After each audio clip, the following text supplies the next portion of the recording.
Now, unique ideas, like I mentioned, they have to be very clear. Like at the time when this book was written, this idea of social mirror was his idea basically. But now this idea has been used by so many people. So after reading this book, the idea of social mirror, only after that I came to know I had already done what exercise on, so in one training session on social mirror. Anybody knows what a social mirror is, or have done any exercise anytime in a training session?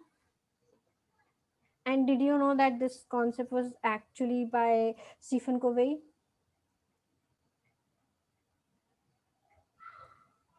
Yeah, come on, guys. You know anybody what is social mirror, or would you like to know? If you conduct a webinar, Hmm. uh, you are reaching out to people through that mode, that Hmm. channel. Hmm. So that becomes a you are approaching the society on the whole. So that becomes a social media. Okay. Yeah, it's close. So social mirror is basically, now think of a real mirror. Okay, you're standing in front of your mirror, you see an image, and that is what exactly how you look like. Social mirror is something how people see you.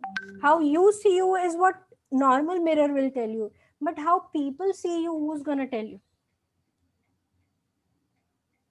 You suppose, for example, I may think that I'm a very sweet person, but suppose my friend, if I ask her, give me a genuine feedback, how am I as a person, and she says you are very rude, that means my mirror is telling me the is not telling me the truth.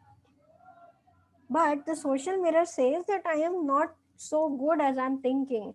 So when there is a difference between your mirror and the social mirror, that's when you are not able to achieve that level of interdependence, which is why this concept is very relevant, and he has also explained why he has covered this particular. So here the idea for the author, from the author's perspective, is that you need to cover some unique ideas. And you have you may be thinking, that so many people have already talked about so many things, how can I ever have something unique? But trust me, you can always have something unique. There are ways you can even draw inferences from existing models and make it unique. In fact, in this book itself, we started with the definition of habit. Everybody knows what a habit is, and still he made it unique by adding three components to a habit. So there are ways to make things unique. Key concepts and ideas. Now, these may be unique, may not be unique, but you have to select what are the concepts that you want to cover in your book before you are writing it. And later on, if you feel okay, this idea is not exactly flowing in, or it's not relevant, you can delete it, you can skip it. But you must have a few ideas that are very relevant to your book. So when you are planning a book, you're planning an outline. What I usually do, I come up with the ideas of the concepts that you must include in this book.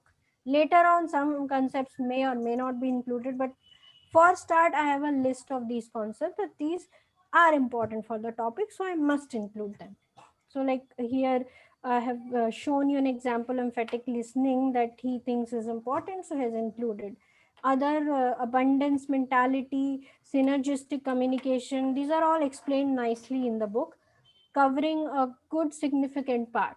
So this is not the entire emphatic listening or entire abundance mentality that I'm showing. It's just a small part of it.